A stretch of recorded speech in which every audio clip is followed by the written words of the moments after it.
Hey guys, welcome back. In today's video, I'm going to be showing you how to make this beautiful holiday centerpiece for your upcoming holidays. So the first thing you need to complete this project is water gel beads. This I will link below. I did buy this on Amazon and it came in a kit with the red non-hole pearls that you'll see me use later.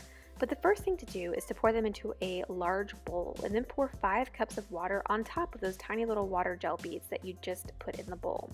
Now they will take about 6 hours to grow to their full size.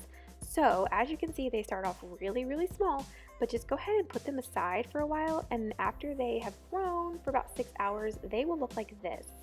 They will turn into these really cool beads that basically look invisible when placed in water.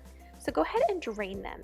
And once you've drained them, you want to go ahead and reach for your non-hole pearls. They come in a variety of different colors.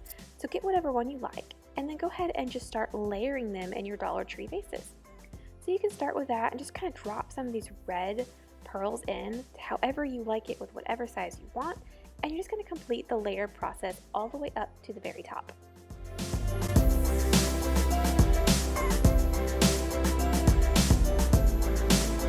Once it's done, you want to go ahead and just grab some water and slowly pour it on top.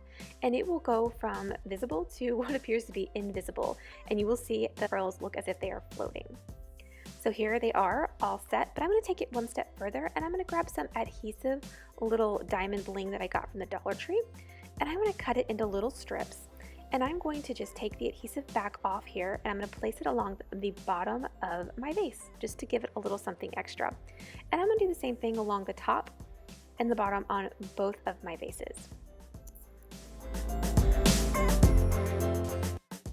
But as you can see, it did leave a little bit of a hole where it wasn't quite long enough, so I'm just going to patch it up here by cutting a little smaller piece and adding it on, and it will blend perfectly to create a complete look for our vase to really jazz it up. The next thing I'm going to do is take a Dollar Tree gold charger plate and add a little bit of vinyl into the middle. So I cut out the word grateful and applied it, and voila! Here it is, our final finished look for any beautiful holiday table.